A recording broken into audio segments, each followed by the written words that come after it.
Hi friends, welcome to Indu's garden. ఈరోజు మా గార్డెన్లో కొన్ని కూరగాయలు కోసుకోవాలనుకుంటున్నానండి. మరి ఏమేమి కూరగాయలు కోసుకోవాలనుకుంటున్నాను ఈ వీడియో ద్వారా మీకు చూపించాలనుకుంటున్నాను. మరి చూద్దామా, రండి. మరి ఇవి లాంగ్ బీన్స్ అండి, గ్రీన్ కలర్వి. చూడండి ఎంత పొడుగున్నాయో. ఇవి హెల్త్కి చాలా మంచిదండి, అందుకే నేను 2-3 చోట్ల వేసుకున్నాను ఈ ప్లాంట్స్ని. చూడండి బీన్స్ ఎంత పొడుగున్నాయో, నా చెయ్యి ఎంత పొడుగున్నాయి చూడండి. ఇవి బీరకాయ పిందెలండి. 2 రోజులైంది పువ్వు పూసి కాయ పడింది.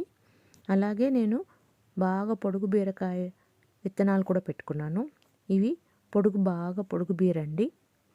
మనం మార్కెట్లో చూస్తూ ఉంటాం కదా, మరి పొడుగు బీరకాయలు ఆ టైప్ అండి. ఇవి చాలా పొడుగు వస్తాయి కాయలు. చూడండి పిందెలు ఎలా పడ్డాయో.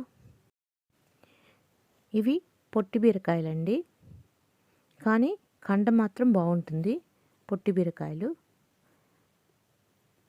ఇదిగోండి పైన ఒక కాయ ఉంది. ఈరోజు ఈ బీరకాయలను కోసుకోవాలనుకుంటున్నాను. కోసుకుందామా? పొట్టి బీరకాయలు కోసుకుందాం, ఎందుకంటే పంటకు వచ్చినవి ఎక్కువ రోజులుంటే ముదిరిపోతాయండి. అందుకని కోసేసుకుంటున్నాను బీరకాయలు. ఇగో చూడండి పైన ఒక కాయ ఉంది, అది కోసుకుంటున్నాను. ఇదిగోండి, ఇదిగో ఇది చూడండి పొడుగు కీరదోస అండి. నేను కేరళ వెళ్ళినప్పుడు సీడ్స్ తెచ్చుకున్నాను, కానీ ఒక్క ప్లాంటే వచ్చిందండి. ఇదే ఫస్ట్ కాయ అండి. చూడండి ఎంత పొడుగుందో, పొట్లకాయలాగా. కలర్ కూడా పొట్లకాయలాగే ఉంది. దూరం నుంచి చూస్తే పొట్లకాయ అనుకుంటారు, కానీ దగ్గర చూస్తేనే తెలుస్తుంది ఇది కీరదోసకాయ అని. చూడండి ఎంత పొడుగుందో. ఇది కూడా పంటకొచ్చింది కాబట్టి నేను దీన్ని కూడా కోసుకోవాలనుకుంటున్నాను ఈరోజు. టేస్ట్ చూడాలి మరి ఎలా ఉంటుందో. నేను ఈరోజు దీన్ని కూడా కోసుకుంటున్నాను. చూడండి ఎంత పొడుగుందో కాయ, కీరదోసకాయ. టేస్ట్ చాలా బాగుంటుందని విన్నాను. ఇక్కడ 2 చిన్న నిమ్మకాయలు పండినాయి, అవి కూడా కోసుకుంటున్నాను నేను. చిన్నగా ఉన్నాయి కాయలు, ఇంకా ఎక్కువ పెద్దగా పెరగలేదు. చిన్న కాయలు. చూడండి ఎంత కలర్ వచ్చిందో, డార్క్ ఎల్లో, డార్క్ గ్రీన్.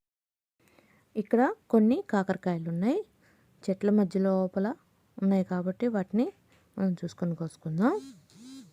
చూడండి లోపలకున్న కాయలు ఆకుల మధ్యలో దాక్కొని ఉన్నాయి కదా, ఇవి చూసుకొని కోసుకోవాలి, లేకపోతే ఉరకనే పండిపోతాయండి. చూడండి ఇలా పైన పిందెలు ఎలా ఎలాడుతూ ఉన్నాయో కాకరకాయ పిందెలు. నేను ప్లాస్టిక్ నెట్ కట్టుకున్నాను, ప్లాంట్ని ఆ నెట్కి బాగా అల్లించుకున్నాను, అందుకనే పైన ఇలా ఎలాడుతూ ఉన్నాయి. ప్లాస్టిక్ నెట్లు కూడా బాగా యూజ్ అవుతాయండి. కాకరకాయలు ఆకుల్లో కలిసిపోతాయండి, కనపడవు. అందుకనే జాగ్రత్త చూసి కోసుకోవాలి.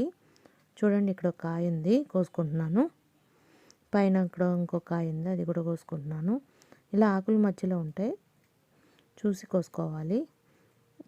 మనం ఇంకేమైనా ఉన్నాయేమో చూద్దామా. ఇదిగోండి ఇక్కడ ఏం కనపడలేదు, కింద కూడా లేవు, మిగిలినవన్నీ పిందెలే. మరి ఈరోజు మనం కీర కోసుకున్నాము, బీరకాయలు కోసుకున్నాం, కాకరకాయలు కోసుకున్నాం, 2 చిన్న నిమ్మకాయలు కోసుకున్నాం. మరి ఈ రోజుకి సరిపోతాయి కదా కర్రీకి. మరి ఈ వీడియో మీకు నచ్చిందండి? ఈ వీడియో మీకు నచ్చినట్లయితే లైక్ చేయండి, కామెంట్ చేయండి. అలాగే ఫస్ట్ టైం వాచ్ చేసేవాళ్ళు తప్పకుండా సబ్స్క్రైబ్ చేయండి. మరి నా నెక్స్ట్ వీడియోతోటి మళ్ళీ మనందరం కలుద్దామా? ఓకేనా ఫ్రెండ్స్, థ్యాంక్ యూ, బాయ్.